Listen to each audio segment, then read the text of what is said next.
Las Vegas Bowl, SEC team, Pac-12 team. But Florida, just so we can set the stage, folks, Florida without Anthony Richardson, their stud quarterback who's going to be a first-round draft pick. He might be anywhere, depending on how the combine goes. Anthony Richardson I could see be the first quarterback taken if some team magically falls in love with him, a la Baker Mayfield a few years ago. He's most likely going to be the third or fourth quarterback taken, but a top 15 pick regardless. I know. And he can't pass them. And he can't pass. You know what I mean? Like he's an athlete. He's just an athlete. Star athlete, but he's out of this game. You've got the wide receiver, Shorter, out. Their guard, Torrance, out. Their linebacker, Miller, who was third on the team with tackles, he's going to transfer, so he won't be playing. The safety could also miss the game. He was hurt in their final game of the year with injury. And that's what's so hard to look at the Florida team and look at any metrics for what they've done this year. Because their quarterback's not playing. Their wide receiver's not playing. Their guard's not playing. Two of their best defensive players aren't playing. They still have talented players on their team, but their quarterback is going to be a former very highly recruited player, Jack Miller, who was at Ohio State, and he transferred. He never started a game. He got in, and I think he's taken like 15 – I think he's thrown the ball like 15 times in garbage time. So this will be a start for him. And Florida is like – they're 6-6 this year. They probably feel a little bit disappointing about how their year has gone. And Oregon State couldn't be more opposite. Yeah.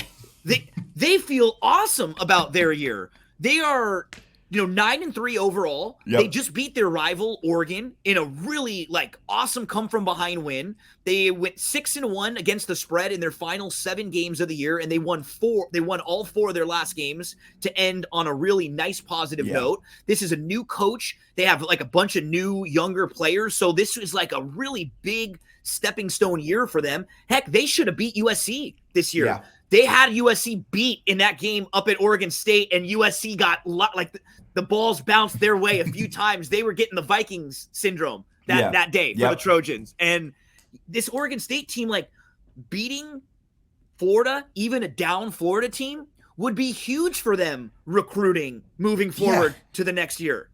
Beating any SEC team, especially when you're in the spot that Oregon State is in, beating any SEC school, no matter what part of the schedule it is, or no matter how the other team comes in, you just point to that. You point to that in 2 years when you're recruiting a 3 or a 4-star kid you're trying to beat out Oregon for, or you're trying to beat out Washington or Washington State, and you're just like, well, look at what we did. And this is massive for Oregon State. They're the second most profitable team in the country as well, 10-2 against the spread overall. I mean, I think this might be a blowout. Me too. And I think and I would be looking to play some things if you could find I don't know how Florida scores in this game, honestly. Maybe team total unders for Florida. And I would, even if you can get some sort of adjusted line, like you're saying, I think Oregon State might win this game by 21.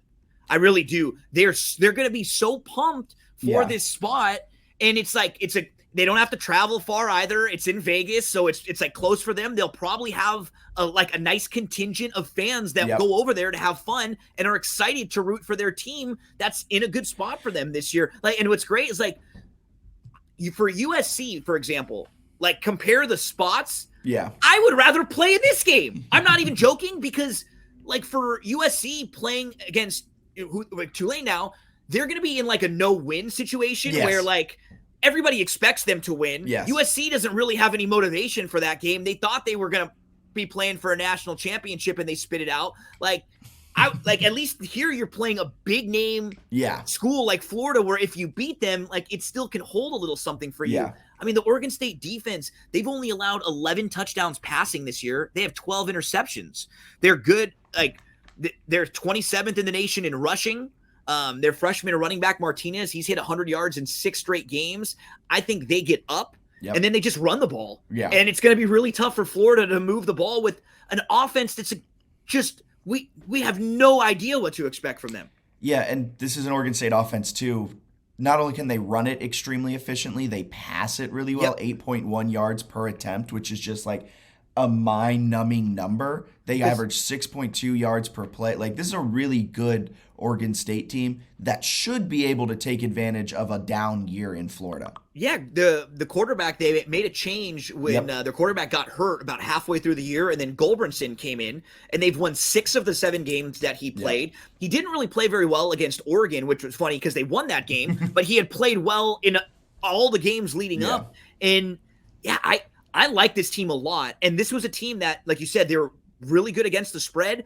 And I played them early in the year quite a bit in spots when you could just kind of sense they were well coached. Yes. And they're a hard place to play at Oregon State. Yeah. So anytime teams go there, they're always a fun home dog whenever they're in that situation. So yeah, I thought this was a good game. And I think Oregon State, anything adjusted on them. I'm not expecting a great performance from Florida in here at all. And like maybe low on their team totals. And let's dive into the Beavers. It could be a good offseason for them. Win here, build a ton of momentum moving into next year.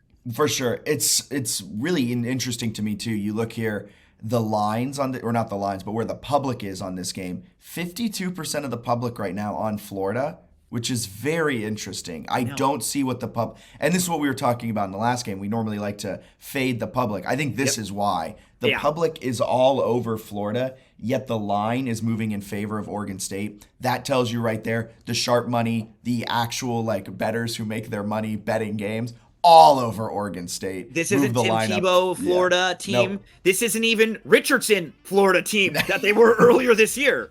This is a Billy Napier trying to get a kid from his, philosophy 101 class to block for whoever the quarterback is in the third quarter. So it's going to be a fun game if you're an Oregon State fan. I think Florida fans might not even watch this game, honestly.